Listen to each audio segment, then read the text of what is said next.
Hello, my name is Brandon Yared, and I'm making this video today to talk about the social justice issue of attire bias in the workplace.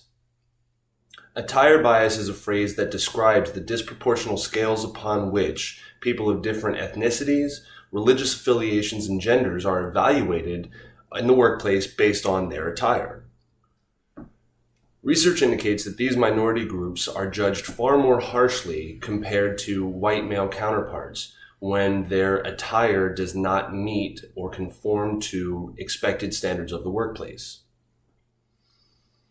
And while in some respects it is reasonable and useful and expected that we would all be judged on our attire in the workplace, what is important in this concept of attire bias is the inequality with which we are judged based on race, gender, or religious affiliation.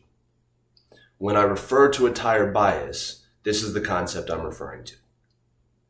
An example of this issue in the workplace might be two relatively equal experienced employees of different genders and ethnicities, let's say a white male and a female of color. If they were both to dress casually in the workplace, usually, according to research, the white male will still be perceived as very competent and very functional in his role, and his opportunities are likely to be not limited by his casual attire. Whereas for a female of color, the appearance labor standard is far higher. And even with equal skill sets, a woman of color dressing casually and relaxed in the workplace is likely to be perceived as sloppy or incompetent, according again to research and polls. So let's talk about why this issue might exist. One of the reasons why this issue might exist is because there is a huge disparity in the media between images of successful white men or successful women or successful people of religious affiliation or successful people of color. So the drastically disproportionate representations tie into social learning theory.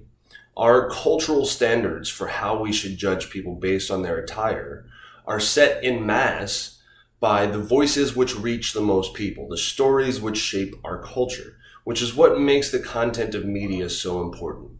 And many studies and reviews of advertising and popular media have been conducted, and the rates are incredibly disproportionate in terms of the proportion of successful characters on television who are of a minority or are a woman or of a different sexual preference, for example. So there are very few images in our society of competent, successful, casually dressed women, people of color, people of religious affiliation. And we've seen in early experiments like the Milgram experiments and the Stanford prison experiments how important attire can be to role identification. Wearing a white lab coat makes you an expert. Wearing a prisoner's uniform makes you a deviant. And so because the standards for what these uniforms mean are ingrained in us from vicarious and social learning, it makes the images that we represent in our culture and their proportion to reality incredibly important. And that is why I believe there is a strong disproportionate bias against women, people of color, people of different sexual orientations, and the LGBTQ community, as well as people who wear religious attire. So my proposed solution to this perpetual systemic cultural issue is a perpetual systemic cultural solution, where we start looking for standards of diversity in our media and advertising. There have been burgeoning exploits into this arena where some people like the Dove company have become more progressive in their advertising, but there are no standards or regulations. There are many industries, many professions, and many ways in which we standardize diversity specifically to protect minority interests. So I propose that the FCC, which already spans considerable control in media and broadcasting in this country, should implement standards for diversity and representation of success and powerful characters. Lastly, I'd like to talk about what you might be able to do about this problem starting right now. First and foremost, where you put your attention matters.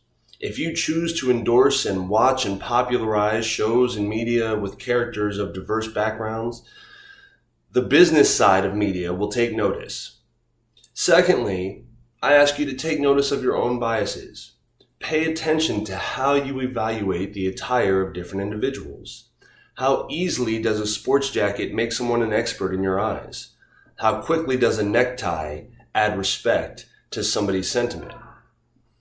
And for those people who you judge harshly because you don't understand their culture or why they might dress a certain way, I ask you to take pause and try to evaluate that person on a deeper level to see if your initial judgments line up with your ultimate conclusions.